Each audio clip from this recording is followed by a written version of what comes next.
जय भीम, नमो बुद्धाय सबको, हमारे दर्शकों को दलित दस्तक के जय भीम, नमो बुद्धाय आपको भी, कृतिका और वेदांत। जय आज भीम हमारे नमो बुद्धाय।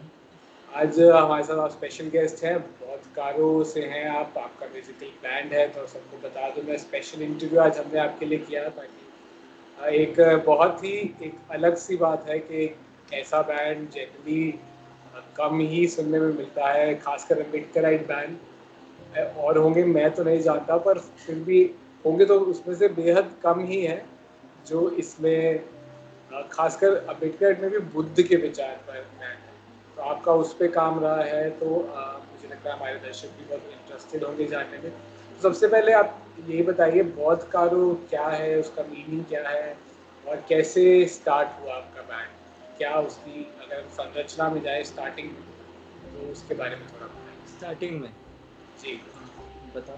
आई थिंक एक तो मैं ये बोलना चाहूंगी कि बौद्धकारो जब हम कहते हैं तो बौद्धकारो का जो स्लोगन है, यू कैन से, जी। वो ये है कि म्यूजिक या art for Dhamma awakening. Okay. अगर एकदम शॉर्ट इंट्रोडक्शन टू बौद्धकारो अगर कहे तो it's music for Dhamma awakening, art for the art for Dhamma awakening. और बौद्धकारो ये जो वर्ड है, ये पाली वर्ड है। हम चाहते थे कि सिर्फ बुद्ध के विचार ही नहीं, मतलब, और हम जब बुद्ध कहते हैं तो हम सिर्फ गौतम बुद्ध की बात नहीं कर रहे हैं, हम वो सारे बुद्धों की बात कर रहे हैं जो एक सोशल इक्वालिटी के लिए लड़े हैं, उन्होंने कुछ किया है। तो हमारी एक लेगेसी रही है। और ऑफ कोर्स यानी बुद्ध को यानी गौतम बुद्ध को बिल्कुल। हम सम्यक संबुद्ध बोल के यानी एक सेंट्रल फिगर हम यस लोग यस रखते हैं, there yes is no doubt. Yes. तो बौद्धकारो हमने पाली में वर्ड इसलिए रखा क्योंकि हम चाहते हैं कि वो कल्चर वापस हम ला पाए और थोड़ा बहुत पाली से भी लोगों को फेमिलियर कर पाए। तो बौद्धकारो ये जो है, ये बाबा साहेब ने एक पाली टू इंग्लिश डिक्शनरी लिखी है, अच्छा। कंपाइल कर रहे थे वो, तो उसमें ये वर्ड आता है, हमको ये वर्ड मिला वहां से। और इसका मतलब होता है, ये दो वर्ड से आता है, बोध और कर।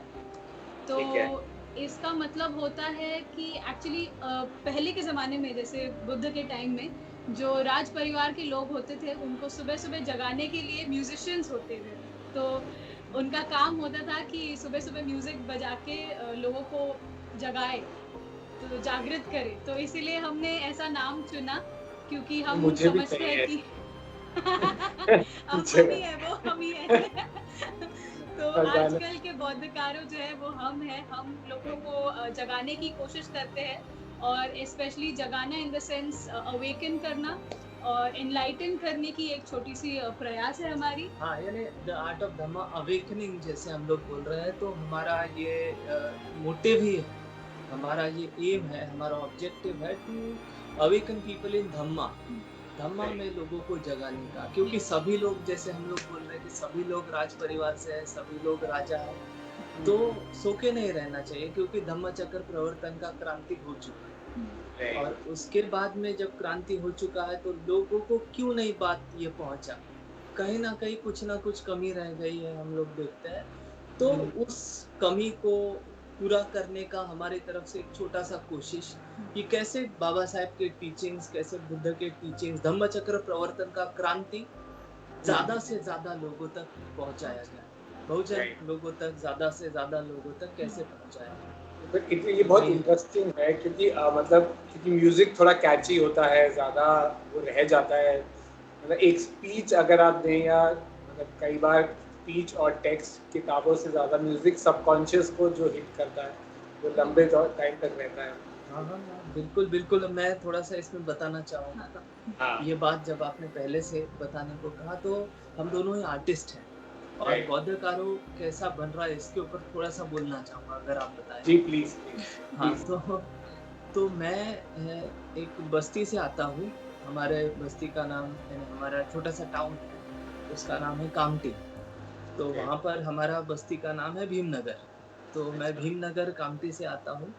और कामटी में एक सबसे पहले तो कामटी का ये खासियत है कि आप, हम जो जय भीम बोलते हैं, जो हाँ। नारा, जो ग्रीटिंग, वो सबसे राइट। पहले कामटी से आया है। तो ओके। मुझे बहुत खुशी होती है ये बताते हुए कि मैं उस क्रांतिकारी जगह से आता हूँ।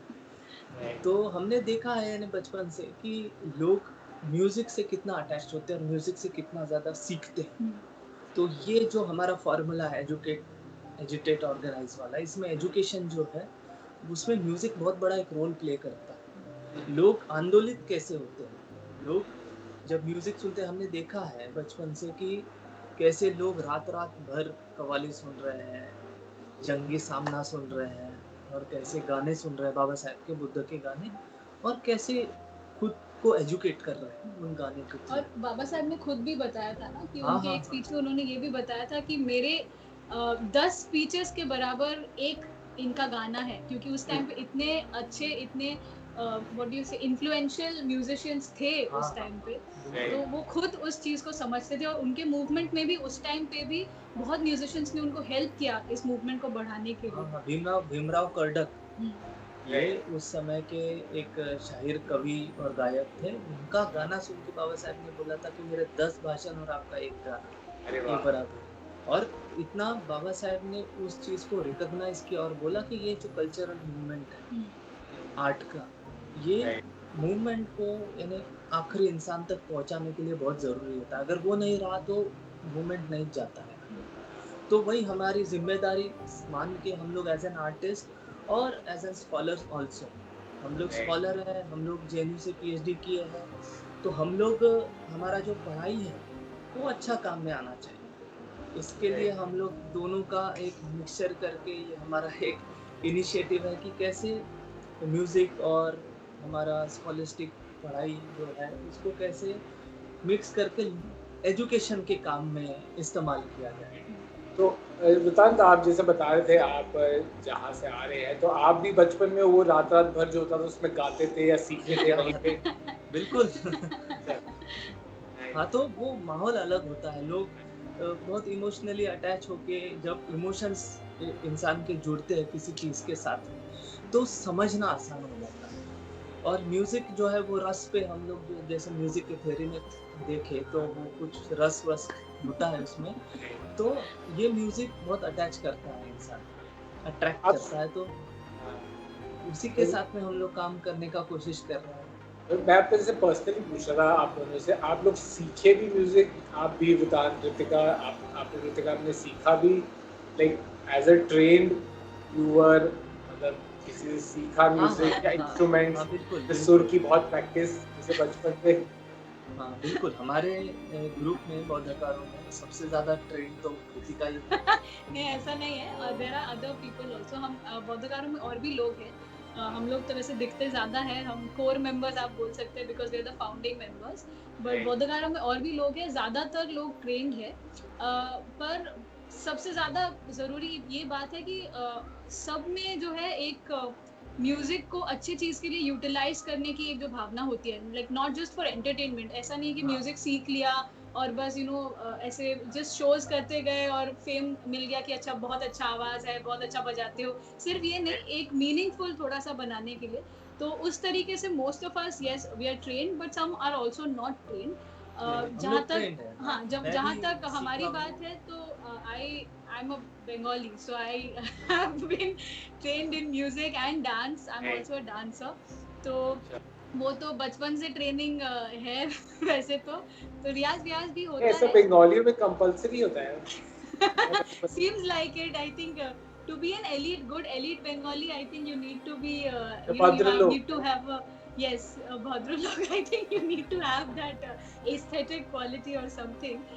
लेकिन ये बात तो सही है कि किसको नहीं पसंद है म्यूजिक और डांस, जो है ये सबको पसंद होता है। एंड आई थिंक पर्सनली सबने ये सीखना भी चाहिए, क्योंकि ये एक ऐसी चीज है जो आप बचपन में सीखोगे, तब जाके आप बड़े होकर उसको यूटिलाइज करोगे। और जो लोग, मैंने देखा है, जो लोग नहीं सीखते हैं ना, तो उनको बहुत एक वो रहता है कि यार हमने बचपन में नहीं सीखा। तो I think it should be, everybody should learn it. और वृतांत भी ट्रेंड है to some extent, you can say, मतलब तबले में तो ट्रेंड है ही, गाने में मैंने थोड़ा बहुत ट्रेन किया है। मिलने के बाद। तो आपका ये मतलब जो लिखते भी वृतांत ही हैं, जैसे आप गाने आपके ओरिजिनली आप ही लिखते हैं, या इंटरप्रिटेशन है पुराने लिखे हुए गानों का पाली में, या उससे लिए हुए गाने, या आप लोग ही लिख रहे हैं उसको खुद, ओरिजिनली पोइट्री जो है आपके गानों की? उसके बारे में थोड़ा बताइए जो आर्ट जनरली तो हमारे जो ओरिजिनल गाने हैं, बिकॉज वृत्तांत इज अ पोएट, अच्छा तो इसीलिए ज़्यादातर तो वृत्तांत ही लिखते हैं। मतलब जो भी ओरिजिनल है वो अभी तक तो वृत्तांत ने ही लिखे हैं। और बाकी जो और गाने हैं हम कभी कभी दूसरे कवियों के भी लेते हैं, उनको थोड़ा सा सुर दे के उनको गाने की तरह बना के वी डन अ फ्यू। और हमारा एक ये भी प्रयास है कि जो पुराने, जैसे मैंने कहा कि महाराष्ट्र में एक बहुत ही स्ट्रॉन्ग कल्चर रहा है बाबा साहेब के टाइम से और उनके बाद भी, तो हम लोग एक्चुअली लिरिक्स पे ध्यान ज़्यादा देते हैं। तो इसीलिए उन गानों में जो एक हाँ, जो ये बात अच्छी, सही है। हाँ, जो लिरिक्स उनके, हमको जिन गानों की लिरिक्स अच्छी लगती है, रेलेवेंट लगती है, पावरफुल लगती है, उन गानों को हम वापस कवर करते हैं ताकि उसको वापस लोगों तक, नए जनरेशन तक लाया जाए। हाँ, क्योंकि हम चाहते हैं कि जो मैसेज है वो कहीं छूट ना जाए। मतलब मैसेज लोगों तक जानी चाहिए, वो किसी भी टाइप के गानों के थ्रू हो। हम लोग अलग अलग लैंग्वेजेस में, अलग अलग स्टाइल्स में करते हैं ताकि थोड़ा एंगेजिंग हो। बट है मेनली वही होता है कि मैसेज जो है वो मेन सेंटर पॉइंट होता जैसे है। मैं आपको राइट इन्हें किस्सा बताता हूँ, पुरानी कहानियों में से, हमारे कल्चर में से। हमारा कल्चर जहाँ महाराष्ट्र में शुरुआत हो गया, और जो मैं क्रांति का बात कर रहा था, धम्मचक्र प्रवर्तन की क्रांति, जी 1956 में बाबा साहेब ने दीक्षा दिया। और उसके तुरंत बाद जो लोगों के कॉन्शियसनेस में जो बुद्धिज्म था, जी कि बुद्धिज्म कुछ है और इससे ही अपने अपने जीवन का जो है वो उद्धार हो सकता है, इसको अपने लाइफ में फॉलो करना है। तो ये सारी चीज़ें इन गानों के मीडियम से आई हैं, क्योंकि ये मासेस जो थी, हमारे जैसे मेरे घर में जो हमारे पूर्वज थे, मेरे दादा दादी और हमारे सारे बस्तियों में जो पूर्वज लोग रहे, वो वर्कर लोग थे, लेबर लोग थे। और कैसे वो लोग फैक्ट्री में काम करते थे, वो कारखाना होता था, जैसे हमने कहानियाँ सुनी है, कारखाने में सब लोग बैठे हैं, वीडियो बना रहे हैं, और उसमें कोई एक है जो गाना गाते हुए चल रहा है। और साथ ही साथ बुद्धाइनिस धम्मा, उस समझिए उस ज़माने में एक कोई पढ़ा होता था तो वो बुद्धाइनिस धम्मा पढ़ रहा होता था। पूरा कारखाने में 100 से 200 लोग बैठे हैं, और ये सब कल्चरल चीज़ें चल रही है खुद को सिखाने के लिए, एजुकेशन वाला मतलब प्रोग्राम। काम करते करते साथ में ये भी चल रहा हाँ, ये गाना चल रहा है। तो वेरी गुड ये सारी चीज़ें जो है, ये अनफॉर्च्यूनेटली आगे नहीं बढ़ पाई। हम आज क्यों बौद्धकारों का ज़रूरत पड़ गया? क्यों लोग धम्मचक्र प्रवर्तन के बारे में बात करना छोड़ दिए? बहुत सारे रीज़न्स हैं, उसके बहुत सारे प्रॉब्लम्स हैं। पर ये जो शुरुआत हो गया था, ये बहुत अच्छी तरीके से क्रांति का शुरुआत हुआ था, और उससे बहुत सारे लोग जो है वो प्रबुद्ध होने लगे थे। तो उन गानों को लेने का मतलब ये है कि हम लोग वो जो बाबा साहेब का क्रांति है, उसके ऊपर रिफ्लेक्ट करें और फिर से उसको लेके तो ऐसा तो। हम हाँ, हाँ, क्रांति बोलिए। के बारे में यही अभी थोड़ा और करेंगे और आपके गानों के बारे में भी और जानेंगे। उससे पहले थोड़ा एक संक्षिप्त में मैं जानना चाह रहा था कैसे आप लोग मिले और खासकर बुद्धिस्ट विचार पर, बुद्ध के विचार पर, बाबा साहेब के विचार पर ही बैंड बनाने, क्या वो जर्नी स्टार्ट कैसे हुआ या उसका नींव कैसे रखा था, उसके बारे में थोड़ा हाँ, बताएंगे। ये इंटरेस्टिंग है। तो हाँ, बताता हूँ मैं। तो देखिए, यानी जेएनयू में हम लोग पढ़ाई करना शुरू किए 2010 से। मैं वहाँ पर था, 2012 से कृतिका आई, और 2010 से मैं वहाँ पर था। तो एमए, मैं पॉलिटिकल साइंस में मैं एमए में एंट्री किया था। तो जब हम लोग एंट्री किए तो जेएनयू का वातावरण सब लोग जानते हैं कि काफ़ी राजनीतिक है, काफ़ी पॉलिटिकल है। तो ऐसे पॉलिटिकल माहौल में हमको भी अच्छा लगा, क्योंकि हम लोग भी एक बैकग्राउंड से आ रहे थे जहाँ पर जय भीम और क्रांतिकारी बातें हो रही थी, और यहाँ पर भी एक किसी प्रकार की क्रांति की बात हो रही है, तो कहीं ना कहीं हम भी रिलेट किए वहाँ पर उस माहौल में। पर यहाँ पर देखा कि जो यहाँ की क्रांति की जो बातें हैं वो थोड़ी सी अलग है। फिर यहाँ पर आप अलग है सीधा बोले तो एकदम यहाँ पर कम्युनिस्ट लोग जो है वो हाय हाय बाय बाय, हल्ला बोल, ये सब जो है चलता था यहाँ पर। तो फिर भी हम लोग एंगेज किए, जैसे मैं खासकर हमारा जेएनयू में एमए का जो बैच होता था, सीपीएस का, पॉलिटिकल साइंस का, वो एसएफआई का जनरली होता था। तो एसएफआई आयसा का वो टसल चलता था, तो ये बहुत पॉलिटिकल क्लैशेस थे वहाँ पर। तो मैंने, ज़ाहिर सी बात है, वहाँ पर आए हैं, सीखने का कोशिश कर रहे हैं, तो मैंने वो लेफ्ट पॉलिटिकल ग्रुप, साइंस सीखने की कोशिश कर रहे हाँ, हैं। तो वो लेफ्ट ग्रुप में मैंने जॉइन किया। पॉलिटिक्स में मैं धीरे-धीरे सीखने लगा क्या करते हैं, कैसे करते हैं और कैसे लोगों की लड़ाई के बारे में बात करते हैं। अच्छी चीज़ है। अच्छी चीज़ है लोगों के लिए लड़ना, लोगों के हक के लिए लड़ना। फिर धीरे-धीरे सीखते गया और मेरा एंगेजमेंट रहा, और चूँकि मेरा कल जो है वो ज़्यादा था कि ट्रांसफ़ॉर्मेशन ज़्यादा होना चाहिए। हम ओके। कुछ भी कर रहे हैं उसका एक मोटो होना चाहिए, हमारा काम जो है वो फालतू नहीं जाना चाहिए। तो इसीलिए मैं हर टाइम अपने ऑर्गेनाइज़ेशन में भी बोलते रहता था कि हमको कल्चरल हमारा जो काम है वो स्ट्रॉन्ग करना चाहिए, जिससे ज़्यादा ईज़िली और ज़्यादा अच्छी तरीके से ट्रांसफ़ॉर्मेशन होता है। पर इस बदलाव, परिवर्तन, प्रवर्तन। तो वहाँ से शुरू हुआ और मेरा आर्टिस्टिक एंगेजमेंट रहा है कि गानों के थ्रू अलग-अलग चीज़ें बताना धीरे-धीरे। फिर जब तक इतने कृतिका मुझे ये इसमें वृतांत एक लगा, इतने जेन्युइन, एक बहुत ही, मतलब अब तो फिर भी जैसे है, बादशाह है, और काफ़ी मैंने भी एक आरक्षण पर भी एक टॉक हुई थी अभी, जो कि जेएनयू में कभी नहीं होती थी, वैसे बहुत कम होती थी यहाँ पे। तो उतनी वामपंथी जगह में कैसे एक अम्बेडकराइट बैंड का या बहुजन बुद्धिस्ट बैंड का स्टार्ट कैसे हुआ, ऐसे ही टकराव, हाँ, हाँ, मतलब? हाँ, बस उस पर आ रहे हैं। तो जी। थोड़ा-सा ये, हाँ, बहुत इंटरेस्टिंग है ये कैसे कम्युनिस्ट लोगों के साथ में एंगेज करते हुए हम लोग आए। फिर मैं एक, यानी मेरे साइड का बता देता हूँ कि 2014 में हम लोग ये सारे एंगेजमेंट करते हुए फिर 2014 में इलेक्शन लड़े। तो आई शुड उसमें, आई जस्ट मैं अपना थोड़ा बैकग्राउंड बता देती हूँ, तो हाँ, फिर एक बिल्कुल, साथ उसके बाद मिल जाएंगे। जी। बिल्कुल, तो बिल्कुल। मैं 2012 से जेएनयू में थी, और मैं परफॉर्मेंस स्टडीज में मैंने एमफिल पीएचडी किया है। तो हाँ। परफॉर्मेंस स्टडीज में ऑफ कोर्स थियोरेटिकल इंटरेस्ट है, पर प्रैक्टिकल इंटरेस्ट भी था, मैं थिएटर भी करती थी। तो जब जेएनयू में आई, वहाँ पे ऐसे एज सच तो कोई थिएटर ग्रुप मुझे ऐसे कोई दिखा नहीं या भाया नहीं। तो एक ग्रुप था जिसमें मेरे जान पहचान के लोग थे, तो मैंने उनको ज्वाइन किया, और फिर ज्वाइन करने के बाद धीरे धीरे पता चला कि वो तो काफी रेडिकल लेफ्ट एक आउटफिट आप बोल सकते हैं।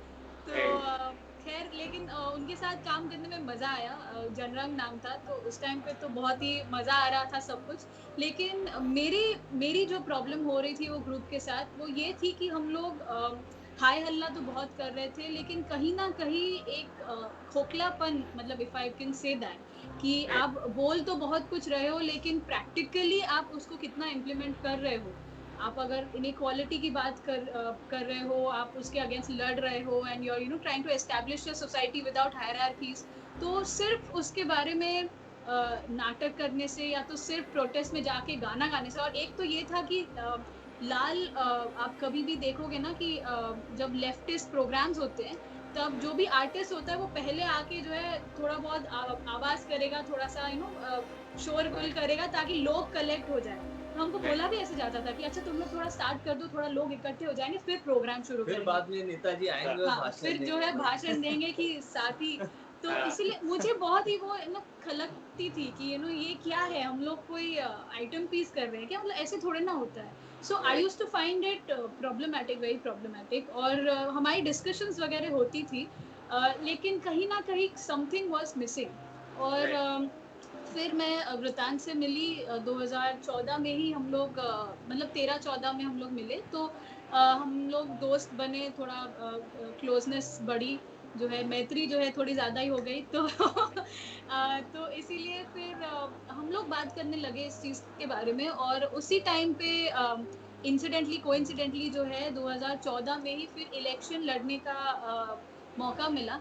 और सिचुएशन ऐसा हो गया था कि वृतांत सेंट्रल पैनल में लड़ रहा था, और मैं अपने स्कूल के काउंसलर पैनल हाँ, में तो लड़ ये रही जो थी। था ये लेफ्ट प्रोग्रेसिव फ्रंट का इलेक्शन था, और हम लोग लेफ्ट प्रोग्रेसिव फ्रंट एक बनाए थे जहाँ पर कुछ लेफ्ट के संगठन मिलके, कुछ राइट। मार्क्सवादी संगठन मिलके वो इलेक्शन लड़े थे। तो वहाँ पर हमने, यानी जय भीम का नारे से हम लोग इलेक्शन में, मैं तो लड़ा था, और जय भीम लाल सलाम ये जो था इसके राइट। साथ में हम लोग लड़े थे। तो इनफैक्ट हम लोग भी थे जो इसको, इसके लिए कन्विंस किए लोगों को। हमारे जो राइट। कन्हैया जो दोस्त हैं, उनको हमने कन्विंस किया था कि जय भीम लाल सलाम लाना ज़रूरी है, क्योंकि बहुत सारे लोग हैं ऐसे, जो भी है, पॉलिटिक्स हुआ था।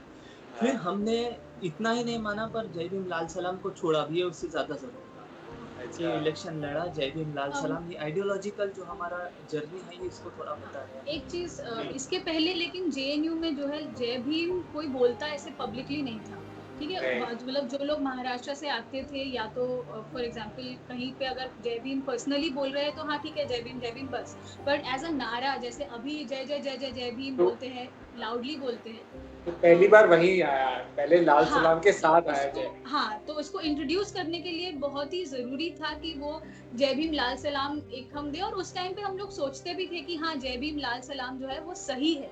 इवेंचुअली ऑफ कोर्स अभी तो हम बिल्कुल उसके अगेंस्ट में हैं, बट उस पे आते हैं हम क्यों हम हाँ, उसके नहीं, वो अगेंस्ट में कोई होंगे। नहीं, हम थोड़ा उस तरफ करते हैं कि इससे बैंड किया आपका कैसे, हाँ, हाँ, हाँ। जय भीम से बैंड की तरफ कैसे तो पहुंचे। ये थोड़ा-सा आइडियोलॉजिकल पॉलिटिकल जर्नी राइट। जो रहा है, तो जय भीम थोड़ा-सा यानी कम लेवल पे थोड़ा नीचा आवाज़ में रहा है, जीवन में रहा है। पर फिर ये बादशाह के आने के बाद में उसको थोड़ा-सा यानी बड़ा वॉइस मिला।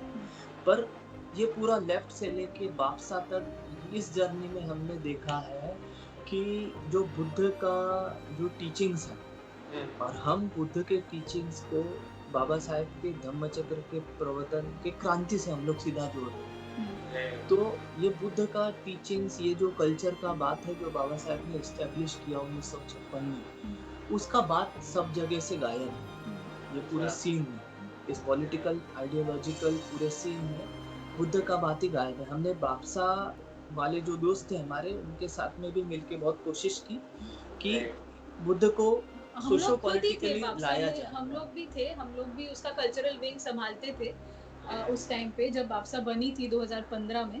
तो तो बादशाह से ही आया बौद्ध कारो या अलग आपने स्टार्ट किया। हाँ, तो वो बापसा से नहीं आ पाया अनफॉर्चुनेटली। हम चाहते थे कि बापसा से आए ये बात, बट बादशाह फॉर एक बार सम बता दे रीजन सबको, दर्शकों को, बिरसा अम्बेडकर फूले स्टूडेंट्स एसोसिएशन, स्टूडेंट्स एसोसिएशन। हाँ, इट्स एन अम्बेडकराइट, जेएनयू का पहला अम्बेडकराइट आउटफिट, मतलब स्टूडेंट हाँ, ऑर्गेनाइजेशन कह वैसे सकते मैं हो, तो पॉलिटिकल। अम्बेडकराइट नहीं बोलूँगा, हाँ, पर बाबा साहेब को एक जगह, बहुत बड़ा जगह देने का काम बादशाह ने चलिए कोई ज़रूर नहीं, किया। बादशाह से बौद्ध कारो पे आते हैं, तो फिर बौद्ध हाँ, कारो। हाँ, तो जेएनयू में, क्योंकि जेएनयू में जो है मार्क्सिस्ट इन्फ्लुएंस इतना ज़्यादा है, वहाँ पे रिलीजन को जो है ना एक गाली की तरह देखा जाता है। हाँ, तो आप रिलीजन की बात करोगे तो भैया आपको ना वोट मिलेंगे, ना आपको सपोर्ट मिलेगा, ना आपको कोई एज अ सेन पर्सन देख सकता है। तो इसीलिए हम जब बाबा साहेब की बात करते थे और हम जब बोलते थे कि धम्मचक्र प्रवर्तन सेलिब्रेट करना कितना ज़रूरी है, बाबा साहेब की इस क्रांति को सबके सामने लाना कितना ज़रूरी है, उस टाइम पे हमको बोला जाता था कि नहीं नहीं, मतलब ठीक है, वो उतना और इन्फ्लुएंशियल हाँ, थोड़ा नहीं है। शॉर्ट में मैं इसको करना चाहूँगा कि मैक्सिमम सारे लोगों की तरफ से हमको डिसअपॉइंटमेंट मिला कि नहीं, बुद्ध जो है वो एक रिलीजियस फिगर है, जो कि बहुत बड़ी भ्रांति है। बुद्ध रिलीजियस फिगर नहीं है, बुद्ध फिलोसोफर है सबसे बड़े अभी तक जो होके गए, जिन्होंने साइंस का बात किया। और बुद्ध एक सोशल साइंटिस्ट है, बुद्ध एक पॉलिटिकल साइंटिस्ट है, बाबा साहेब ने बहुत अच्छी तरीके से लिखा है। फिर भी बुद्ध को आप सोशियो पॉलिटिकल फील्ड में क्यों नहीं लेके आए, ये बहुत बड़ा गलती रहा है जो भी लोग काम किए। इस गलती को फुलफिल करने के लिए, इसको खत्म करने के लिए बौद्धकारों का एक पहल हमने किया है कि बुद्ध को जो है वो जनरल डिस्कशन में लेके आते हैं। बुद्ध को वो अछूत या प्रेजुडिस्ड होके कि ये सोशल पॉलिटिकल नहीं है, रिलीजियस है, उसको बना के दूर नहीं रखते। क्योंकि बुद्ध का मार्ग ही बाबा साहेब ने एक मार्ग ऐसा बना के एकदम क्लियरली कैटेगोरिकली दिया है कि इस मार्ग से जो है बहुजन हिताय बहुजन सुखाय होगा। सोशियो इसीलिए cultural political change, economic change इसी से आ सकती है। तो इसीलिए फिर हाँ, तो इसीलिए फिर कुछ मैं बस ये कह फ्रॉम, मतलब बेसिकली लेफ्ट थिएटर ऑर्गेनाइजेशन से फिर बादशाह से निकल के फिर बौद्ध कारो, फिर हाँ, एक तो अलग फिर आपने हाँ, फिर वो हमने जरूरत पड़ सोचा गई, हाँ, जरूरत पड़ कहीं ना गई कहीं आपका क्योंकि आर्टिस्टिक फ्रीडम और पॉलिटिकल फ्रीडम के लिए भी मुझे लग रहा है। Of course. बिल्कुल फ्रीडम की भी एक बात है, और जो बात हम करना चाह रहे थे जो हमारे लिए प्राइमरी था कि धम्मचक्र प्रवर्तन आपको सेलिब्रेट करना ही चाहिए, specially in a place like JNU जो इतना पॉलिटिकली एक्टिव है, जहाँ पे आप इतना सोशल, इतना मतलब आप अपने आप को इतना एज अ वाइब्रेंट कैंपस, इतना क्या बताएं, मतलब आइडियोलॉजिकली वाइब्रेंट कैंपस, क्रांतिकारी बोल दो। क्रांतिकारी कैंपस आप बोलते हो, वहाँ Right. वहाँ पे आप बाबा साहेब की क्रांति की बात नहीं कर रहे हो, मतलब हाँ, बिल्कुल। बाबा साहेब को भी आपने जो है एक एंटी कास्ट क्रूसेडर की तरफ एक रख छोटा दिया सा है। बना के रख हाँ, दिया है बस, मतलब ही anti-caste did not work for the rest of the society, मतलब ऐसे उनको एक रखा हुआ है मैंटल पे चढ़ा के। तो इसलिए हमने सोचा कि धम्मचक्र प्रवर्तन दिन जो है वो सेलिब्रेट करना जरूरी है। और फिर 2016 में हमने पहली बार जेएनयू में जो है, मतलब we can proudly say that पहली बार जेएनयू में जो है हमने धम्मचक्र प्रवर्तन दिन सेलिब्रेट किया। और अपने दोस्तों के बौद्धकारो, साथ मिलके। हाँ, अपने दोस्तों के साथ मिलके। और Bauddhakaro was the main what you say Organizer. Organizer and Right. Performer. और बौद्धकारो ने पहली बार उसी टाइम परफॉर्म किया था। That was the starting of Bauddhakaro. You can see of course in our heads we had started thinking about this months in advance. हमने गाने वगैरह बनाने शुरू कर दिए थे, प्रैक्टिसेस खुद 1-1.5 महीने चली होगी।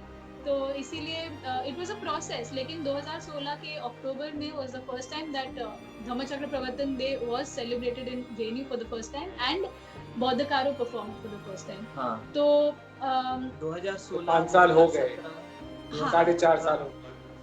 हाँ, हम लोग तो हमने वैसे जेएनयू में हम लोग और 3 साल सेलिब्रेट कर पाए, 16, 17, 18। 2019 में हम लोग तो वैसे निकल गए और धम्मचक्र प्रवर्तन फिर किसी और ने सेलिब्रेट नहीं किया हम अनफॉर्चुनेटली। लोग अभी भी यानी उस कोशिश में लगे हुए हैं कि वहाँ कैसे पे इस चीज को पहुंचाया जाए ज्यादा वहाँ पे तक अभी लोगों कोई तक। ग्रुप नहीं है लेकिन आपका, कोई उधर उधर और आपके हम ग्रुप में हमारा एक्चुअली बौद्धकारों में बहुत सारे लोग हैं, लेकिन most of them are researchers. तो कभी वो फील्ड वर्क पे रहते हैं, कभी घर पे रहते हैं, कभी ही कैंपस में रहते हैं। तो it's very difficult to collect everyone and perform. इसलिए हम लोग जब परफॉर्मेंस अगर हमको पहले से पता रहती है तो हम पहले से बोल के रखते हैं, फिर प्रैक्टिस करके परफॉर्म कर सकते हैं। नहीं तो हम बोलते हैं कि आप एज बौद्धकारो आप वहाँ जाके परफॉर्म कर लो, या हम यहाँ पे परफॉर्म कर लेंगे। तो इस तरीके थोड़ा सा हमारा, बट इन दैट सेंस बौद्धकारो एक कॉन्सेप्ट है, एक फीलिंग है कि आप लोगों को जागरूक करने का काम कर रहे हो, धम्म में जागरूक करने का काम कर रहे हो। तो इसीलिए Bauddhakaro doesn't need a specific place. लेकिन एक चीज मैं ये बोलना चाहूंगी कि हमने जेएनयू में, मतलब ये भी बोलना जरूरी है कि ऐसा नहीं है कि बौद्धकारों ने सिर्फ सेलिब्रेट किया तो एक सिर्फ स्पेसिफिक छोटी सी लिमिटेड क्राउड आके उसको देखी, ऐसी बात नहीं है। We made sure that it was a grand event. तो हमने इतनी जबरदस्त पब्लिसिटी की और ये सब किया, तो बहुत सारे लोग आए थे। We had like jam packed audience और सबको बहुत पसंद आया था। लेकिन वही है कि पसंद आना और अग्री करके उसको फॉलो करना जो है वो दो अलग बातें हो जाती है, और वो कुछ जेएनयू का प्रॉब्लम रहा ही है। कोई नहीं। आई तो थिंक सोशल मीडिया से आई थिंक आप ज्यादा लोगों तक रीच हाँ, कर हाँ, नहीं नहीं, हाँ, जरूर बिल्कुल जरूर, थैंक यू बिल्कुल। वेरी मच आपके इस इनिशिएटिव के लिए कि हम लोग जिससे बात कर सके और ज़्यादा से ज़्यादा लोगों तक अपना बात पहुंचा सके इस इंटरव्यू के मीडियम से। हाँ, तो थैंक तो यू वेरी मच। हाँ हाँ, आगे अरे बढ़ते हमारी हैं। हाँ। नामी हमारे लिए खुशी की बात है आपने हमसे बात की। आखिर में आप बस यही है कि आप एक विचार जो आप जिस पे आप सबसे ज़्यादा बात करते हैं अपने परफॉर्मेंसेस में, उसके बारे में थोड़ा संक्षिप्त में बता दीजिए। और उस पर कोई आपका जो फेवरेट एक छोटा सा एक कुछ गा दीजिए हमारे दर्शकों के लिए, एक अंतरा ही या हाँ, एक पैरा ही। बस बिल्कुल आखिर में। ज़रूर। एक एक मैं बात जो है बहुत ज़रूरी है वो बताना चाहूँगा, या फिर शेयर करना चाहूँगा अपने दर्शकों से, कि बहुत सारे आज के समय पे बहुत सारे क्रांतिकारी जिसको बोलते हैं, बहुत सारे यानी लोगों के संघर्ष के लिए लड़ने वाले बहुत सारे ग्रुप्स हैं। हम सबका रिस्पेक्ट करते हैं और सब लोग अपने अपने तरीके से अपना अपना काम कर रहे हैं। पर हम लोग इन सारे ग्रुप्स में हम लोग खुद को अलग देखते हैं, क्योंकि हम लोग बहुत ही हम लोग फोकस्ड हम लोग चल रहे हैं। हम लोग ज़्यादा इधर उधर वैचारिक जो है वो घोल मेल नहीं कर रहे हैं यहाँ पे। हम लोग विचारों को, फिलोसॉफी को मिक्स नहीं किए जा रहे हैं। हमारे पास में एकदम सिंपल, बहुत ही सरल जिसको बोलते हैं, जो बाबा साहब ने कॉम्प्लिकेट नहीं किया है, सरल सा मार्ग दिया है धम्मचक्र प्रवर्तन का, उसके ऊपर चल रहा है। और हम लोग बुद्ध को फिलोसोफर लेके, बाबा साहब को फिलोसोफर लेके, इन्हीं के टीचिंग्स पे लेके हम लोग चल रहे हैं। और इन्हीं की टीचिंग से फिर बाकी जितने भी बुद्ध हैं इनको हम लोग जोड़ के देखते हैं। तो इसीलिए हम लोग ये मानते हैं कि बुद्ध जो है वो वैश्विक ग्लोबल फिलोसोफर है, और उसके लिए जैसे मार्क्स को मिक्स करना जबरदस्ती, लेनिन को मिक्स करना, माओ को मिक्स करना जबरदस्ती, इसका जरूरत नहीं मानते। और हम लोग सारे ही यानी समाज में जितने भी तबका है, सबका हिताय और सुखाय का बात करते हैं, बहुजन हिताय बहुजन सुखाय का बात करते हैं। जो कॉन्सेप्ट बुद्ध ने दिया था हाँ कि आप ऐसे रहो, ऐसे जियो और ऐसे काम करो जिससे सबका, बहुजन मतलब इट्स जस्ट अ प्लूरल, कि सारे जो जन हैं उनका हित हो और उनको सुख मिले।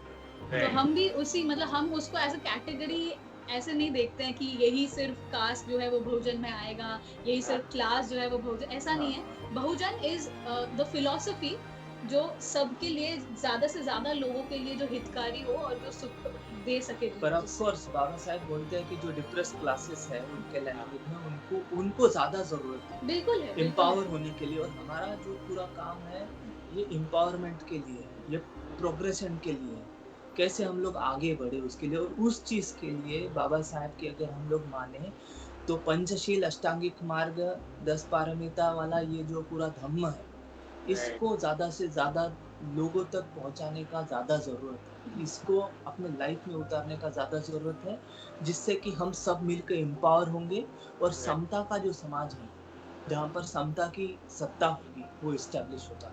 हाँ, और एक चीज तो ये भी है कि बाबा साहेब ने जब हमको दीक्षा दी, जब धम्म हमको दिया, तब उन्होंने बहुत रिसर्च करके दिया है। ठीक है, मतलब इतनी रिसर्च उन्होंने शायद ही किसी चीज पे करी। 21 साल उन्होंने इस चीज पे रिसर्च किया, and Buddhism was something that he new from childhood. तो हो सकता है कि if he would have wanted, he could have just said कि अच्छा ठीक है, ये ना, ये अच्छा लगता है मेरे को रिलीजन, यही हम लोग चूज कर लेते। ऐसा नहीं था। he actually debated, he actually saw कि अच्छा और कुछ हम मार्ग निकाल सकते हैं कि नहीं, but he realized कि नहीं, बुद्धिज्म एक्सेप्ट करना as a philosophy, as a religion, as a way of living कह सकते हैं, ये बहुत जरूरी है। तो उस चीज को कैसे आप नजरअंदाज कर सकते हैं? जो मतलब इंसान ने जो चीज अपने फाइनल लेग में आके इतना इम्पोर्टेंट जिस चीज को दिया, उसको आप क्रांति नहीं कहोगे तो क्या कहोगे? तो उस हिसाब से हम ये समझते हैं कि जैसे बहुत लोग अभी भी जय भीम लाल सलाम, हमारे जैसे फेज में अभी भी लोग हैं कि हम लोग भी जिस फेज में कभी थे, उन लोगों को हम लोग स्पेसिफिकली बार बार कहते हैं कि देखिए, हम समझ सकते हैं कि क्यों आपको लगे कि ये दोनों एक साथ जाते हैं, बट फिर हमने और पढ़ाई की, हमने और समझा चीजों को, और फिर हमने समझा कि नहीं, अगर ये दोनों एक साथ हम लाएंगे तो कहीं ना कहीं वो जय भीम लाल सलाम ऐसे हो जाता है। वो कभी भी जय भीम लाल सलाम इक्वली नहीं जा सकता है, क्योंकि दोनों बहुत कॉन्टेक्चुअल आइडियोलॉजीज भी है। और इंडिया के कॉन्टेक्स्ट में या ग्लोबल कॉन्टेक्स्ट में अगर हम देखें, if we take Baba Saheb to be to be a righteous philosopher, कि हमारे टाइम के सबसे शार्प माइंड हम अगर उनको कहे मॉडर्न टाइम्स के, तो अगर उस हिसाब से देखा जाए तो उनके सामने भी कम्युनिज्म या मार्क्सिज्म था, but he rejected it completely. So why did he need to give us a new path? इसलिए हम और ज्यादा कहते हैं कि नहीं, जो जय भीम या नमो बुद्धाय या तो जो भी अम्बेडकरिज्म अगर आप देख रहे हैं तो वो बुद्ध के मार्ग से ही होगा, वो धम्म के मार्ग से ही होगा। तो हम लोग वही कहते हैं। गाना शुरू करते हैं। हाँ, इसी पर कुछ गाना इसी। हाँ, तो यही हम इनफैक्ट जैसे आप पूछ रहे थे कि हमारा सेंट्रल अगर कुछ मैसेज है तो ये यही है कि ये जो बाबा साहेब की क्रांति है, इसको आप इम्पोर्टेंस दीजिए। ये भी कहीं ना कहीं आपको लगता है ये थोड़ा इग्नोर हो गया या साइडलाइन हो गया बाबा साहेब की, ऐसा लगता है आपको? जैसे मेरे को जो ऐसा लगा आपको सुनते हुए करके रखा गया है उसको बहुत ही सिस्टम के तहत, एक जो सिस्टम बनाया है जिसको हम बहुत सारे नामों से जानते हैं, ऐसे सिस्टम के तहत इंश्योर किया गया है कि बाबा साहेब के विचार जो है वो ज्यादा लोगों तक ना पहुंचे। हाँ, इनफैक्ट इसीलिए हाँ, एक थोड़ा सा मैं एक टिप्पणी देना चाहूंगा कि अभी भी बहुत सारे लोग कंफ्यूज्ड है और कमजोरों को इकट्ठा करने का बात जैसा चल रहा है उसके ऊपर बात करते थोड़ा सा कि 10 लोग भी अगर कमजोर इकट्ठा होंगे तो 10 कमजोर ही रहेंगे, और उसमें से 2 लोग भी अगर पावरफुल बनते हैं तो 2 पावरफुल लोग 10 कमजोरों को कभी भी गिरा सकते हैं। ये बात है एम्पावरमेंट का। तो बाबा साहब ने एम्पावर करने के लिए क्या दिया है? वो 2 लोग भी अगर एम्पावर होंगे, पावरफुल बनेंगे, कैसे बनेंगे? वो धम्म की फिलोसफी से बनेंगे। इसके लिए धम्म का फिलोसफी जो है वो ज्यादा जरूरी बनता है। तो इसी मार्ग पर हम लोग चल रहे हैं। पे कुछ जाए हमारा सबसे हम कहेंगे कि सबसे ज़्यादा इन्फ्लुएंशियल कह सकते हैं। वैसे हमको तो सारे गाने इक्वली पसंद हैं और हमारा मेन एक जो गाना है वो नया राष्ट्रगीत है, लेकिन आज के कॉन्टेक्स्ट में क्योंकि हम दलित दस्तक को जो है इंटरव्यू दे रहे हैं और हमारा ये हमेशा से पोजीशन रहा है कि अगर आप बाबा साहेब को फॉलो करते हैं तो दलितता जो है या दलित टर्म जो है जो संस्कृत से आता है जिसका मतलब है किसी चीज का टूटना, उसको आप नकारिए क्योंकि हमको और ज्यादा अपने आप की पहचान को अच्छा बनाना है। तो इसलिए हम कहते हैं कि दलितता को छोड़ दो। दलित नहीं, अम्बेडकरवादी बनो। हाँ, अम्बेडकर अपने आप को किसी ऐसे नाम से आप दूसरे तक पहुंचाइए ताकि वो आपको अगर आप अपने आप को जैसे आप बोलेंगे कि मैं अम्बेडकराइट हूँ या तो मैं बुद्धिस्ट हूँ या तो मैं कुछ भी आप मतलब anything other than a broken identity. हाँ, अभी जैसे आप जैसे बोलेंगे कि मैं जो है मैं डिप्रेस्ड हूँ तो कोई और समझेगा कि हाँ मतलब आप जो है आप थोड़े से सही उसमें नहीं है, मेंटल हेल्थ में नहीं है, तो आपको बहुत सारी प्रॉब्लम्स हो सकती है। लेकिन अगर आप जाके बोले कि नहीं मैं एनलाइटेंड हूँ तो आपको देख के कोई बोलेगा यार बहुत सही है यार, अपने आप को इतना समझ रहा है वो तो कुछ तो होगा उसमें। तो इसीलिए हम ये कहते हैं कि दलितता को छोड़ना बहुत जरूरी है और इसके लिए हमने एक गाना बनाया है, वृतांत में लिखा है। थोड़ा कंफ्यूजन हो सकता है इसमें, तो एक बात इसको क्लियर करना चाहूंगा कि ये बात है नाम की, आइडेंटिटी की। डिप्रेस्ड इंसान जो है, मैं थोड़ा सा अलग जाऊंगा कृतिका से क्योंकि वो क्लियर नहीं हुआ है मुझसे। डिप्रेस्ड इंसान जो है वो डिप्रेस सही में होता है, बिल्कुल। दलित एक कंडीशन है। दलित इंसान सच में होता है, बहुत लोग मानते हैं कि वो इंसान टूटा है, गिरा हुआ है, पर इसका मतलब ये नहीं कि उस इंसान में पावर कहीं नहीं है, पूरा खत्म हो चुका है। हम लोग इंसान के पावरफुल साइड को देख रहे हैं और ये मान रहे हैं कि इंसान की पहचान जो होनी चाहिए, आइडेंटिटी जो होनी चाहिए, वो साइंटिफिक बेसिस पे और वो पावर के बेसिस पे होनी चाहिए, ना कि इस टूटी हुई पहचान की वजह से। और ये बाबा साहेब ने बहुत जगह क्लियरली लिखा है, इसीलिए हम बोलते हैं कि हमको बाबा साहेब का मार्ग फॉलो करना है। बहुत सारे जो फिलोसोफर्स है बाबा साहेब के बाद में, वो दलित बहुजन, ऐसे बहुत सारे लोग बोलते हैं, हम उनको बिल्कुल नहीं मानते। हम बाबा साहेब की बात मानते हैं और बाबा साहेब ये बोलते हैं कि हमको जो है ऐसी पहचान नहीं रखनी है अपनी जिससे हम सड़े गले टूटे गिरे हुए ऐसे दिखे। तो इसीलिए बाबा साहेब ने हमको बुद्धिस्ट आइडेंटिटी दिया, जिसको हम आगे लेके जाने का कोशिश कर रहे हैं और उसी सारे फिलोसॉफी के तहत हमारा ये गाना है। You want to play something? नहीं, ऐसे। अच्छा, ओके। तो गाना जो है वो कबीर के एक दोहे से शुरू होता है। जनरली व्हेन वी प्रेजेंटेड हम कबीर के दोहे से ही शुरू करते हैं।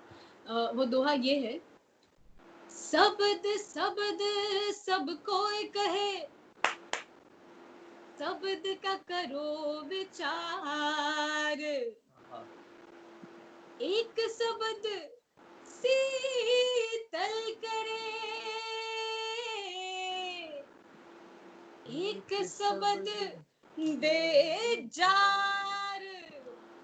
इसका मतलब है कि शब्द तो हर कोई कहता है, लेकिन शब्द जो है वो विचार करके यूज करना चाहिए, क्योंकि एक शब्द जहाँ आपको ठंडक पहुंचा सकती है, दूसरी शब्द जो है वो आपको जला भी सकती है, राइट? तो इसीलिए are you getting an instrument? इसी पर आपका गाना भी है। हाँ, इसी पर हमारा ये गाना है जिसको मैं शुरू करती हूँ, वेटिंग फॉर हिम। शुरू करूँ? तो हम कहना चाह रहे हैं, बहुजन प्यारे, बहुजन प्यारे, बहुजन प्यारे, बौद्ध बनो तुम, बहुजन प्यारे, बौद्ध बनो तुम, खत्म करो नादानी, खत्म करो नादानी, दलितता को छोड़ दो, दलितता को छोड़ दो, है ये युगों युगों की गुलामी, युगों युगों की गुलामी, बहुजन प्यारे, बहुजन प्यारे, बहुजन प्यारे, बहुजन प्यारे।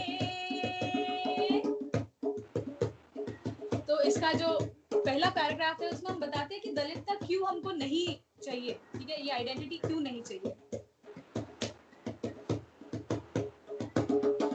दलितता है कमजोरी और लाचारी की पहचान, दलित कहकर खुद का तुम ना करना अब अपमान। दलितता है कमजोरी और लाचारी की पहचान, दलित कहकर खुद का तुम ना करना अब अपमान।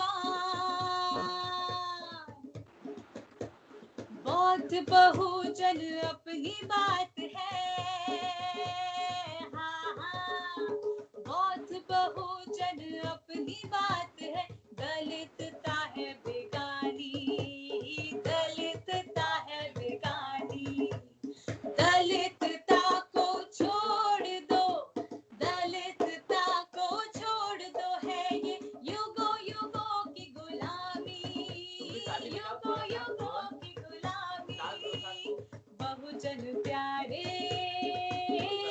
बहुजन प्यारे, बहुजन प्यारे, बहुजन प्यारे। एक और पैराग्राफ में गाना चाहूंगी just to elaborate on our message कि बौद्ध बनना जो है, अत्तदीप भव होना जो है, वो क्यों जरूरी है, सिर्फ हमारे लिए ही नहीं पर सोसाइटी के लिए भी, समाज के लिए भी। जाति धर्म के अंधकार में भटक रहा था समाज सारा, मैत्री की ये जोत जलाकर किया बुद्ध ने जग उजियारा।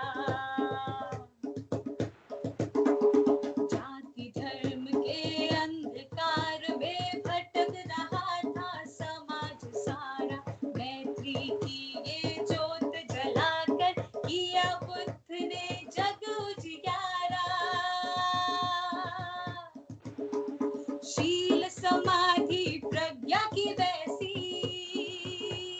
हाँ हाँ, शील समाधि प्रज्ञा की वैसी, फिर क्रांति है लानी, फिर क्रांति है लानी। दलितता को छोड़ दो, दलितता को छोड़ दो, है ये युगों युगों की गुलामी, युगों युगों की गुलामी। बहुजन प्यारे, बहुजन प्यारे, बहुजन प्यारे,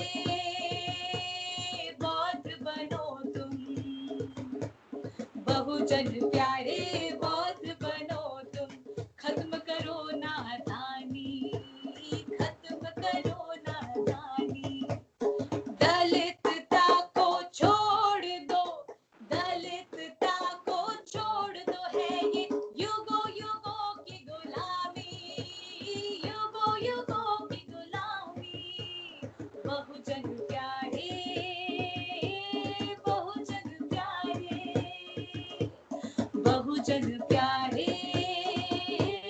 बहुजन प्यारे, बहुजन प्यारे,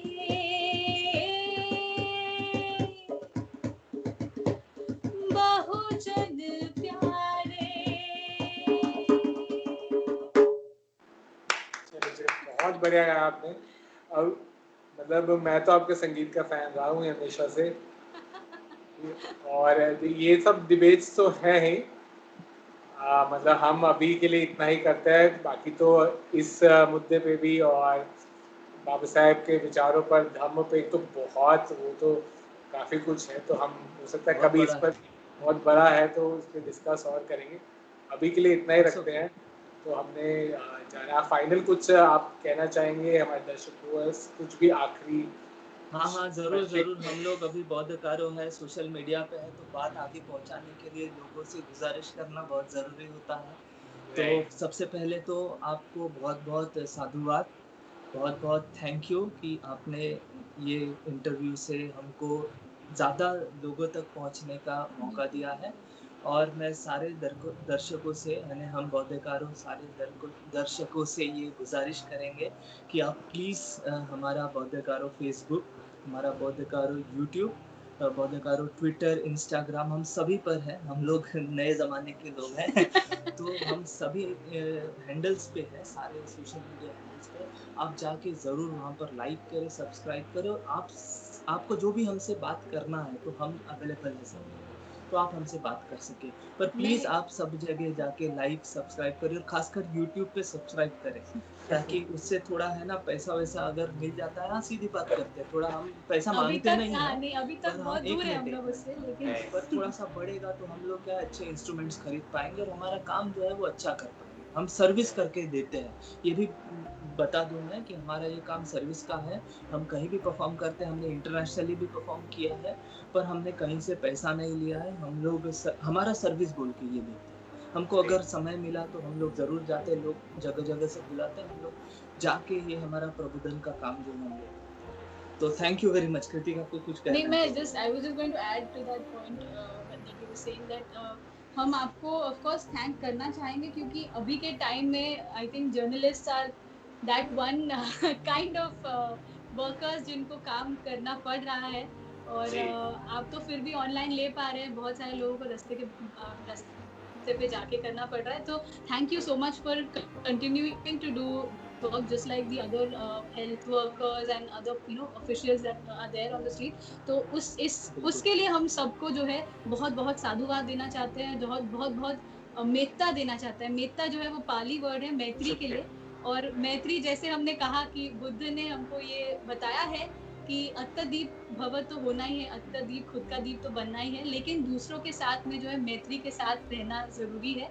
और हम वही चाहते हैं कि जो भी डिबेट्स रहे, जो भी रहे डिफरेंसेस, कोई प्रॉब्लम नहीं है। हम इंसान हैं, इंसान समझता है और बढ़ता है, तो इसीलिए हम चाहते हैं कि सब एक दूसरे के साथ मैत्री के साथ रहे। और दोस्ती कायम रहे। बिल्कुल, और हम मैत्री यही कायम चाहेंगे रहे। कि आप मतलब जो भी हमको देख रहे हैं, जो भी हमको सुन रहे हैं, वही मैत्री से, प्यार से जो है, जैसे रुतान ने कहा, सब्सक्राइब कीजिए और फॉलो कीजिए। और हमारे गाने अगर पसंद आते हैं तो और लोगों तक पहुंचाइए, क्योंकि हम चाहते हैं कि हमारा जो मैसेज है, क्योंकि हमको नहीं दिखता है कि बहुत लोग ऐसे हैं जो ये विचार रखते हैं, तो हम चाहते हैं कि और लोगों तक ये मैसेज पहुंचे और बौद्धकारों बने लोग। तो बिल्कुल, एक एक छोटा-सा बाबा साहेब का बात जी मैं जी बोलूँगा। बाबा साहेब ने रंगून के स्पीच में 4 दिसंबर 1954 में ये बात बोली है कि धम्म का प्रसार जो है, उसके लिए सिर्फ भिक्षुओं को ही करना ऐसा ज़रूरी नहीं है। बाबा साहेब ने अपने ब्लूप्रिंट, प्लान बनाए हैं कि कौन धम्म का प्रसार करे। इसमें जो है हमारे जैसे उपासक लोग जो हैं, वो भी कर सकते हैं। तो हमने वो ज़िम्मेदारी निभाने की कोशिश की है। हाँ। तो हम गुज़ारिश करेंगे कि ज़्यादा से ज़्यादा लोग अपने-अपने जो भी मीडियम से हो सके, तो बाबा साहेब का बात को आगे बढ़ाएँ और Great. पढ़ाई ज़रूर करें, पढ़ाई ज़रूर और करें। अगर आपको और बाबा जानना है साहेब जो ब्लूप्रिंट के बारे में, तो ये ऑनलाइन अवेलेबल है, और हमने भी बौद्धकारों के थ्रू बुद्ध पूर्णिमा में ये डिस्कस किया है। मतलब पूरा प्रोग्राम ही इसके बारे में था, ब्लूप्रिंट के बारे में, तो you can go and check it out as well. Great. तो आप, अगर आपको और गीत सुनने हैं तो आप बौद्धकारों का पेज ज़रूर जाके लाइक सब्सक्राइब कीजिए। और आप ऐसे ही और अगर और इंटरव्यूज़ और बहुजन समाज से जुड़ी खबरें और जानना चाहते हैं तो आप दलित दस्तक को भी सब्सक्राइब करें। हम ऐसे ही हम और बौद्धकारों से और भी बात, आई थिंक बाहर आगे अक्टूबर में जब होगा, महाचक्र क्या कहते हैं उसे, धम्मचक्र प्रवर्तन। धम्मचक्र। अगली बार आपको नाम अच्छे से पता होना चाहिए। मैं और रिसर्च करके आऊँगा इस पर, बिल्कुल। तो और बात करेंगे। अभी के लिए आज़ाद देते हैं, टाइम भी काफ़ी हो गया है। Thank you very much. जय भीम, थैंक यू। जय भीम, नमो बुद्धाय। दलित दस्तक आपका अपना चैनल है। यह चैनल आपकी आवाज़ उठाने के लिए है। इसको जरूर सब्सक्राइब करें और अपने दोस्तों से भी करवाएं। बेल आइकॉन पर भी जरूर क्लिक करें।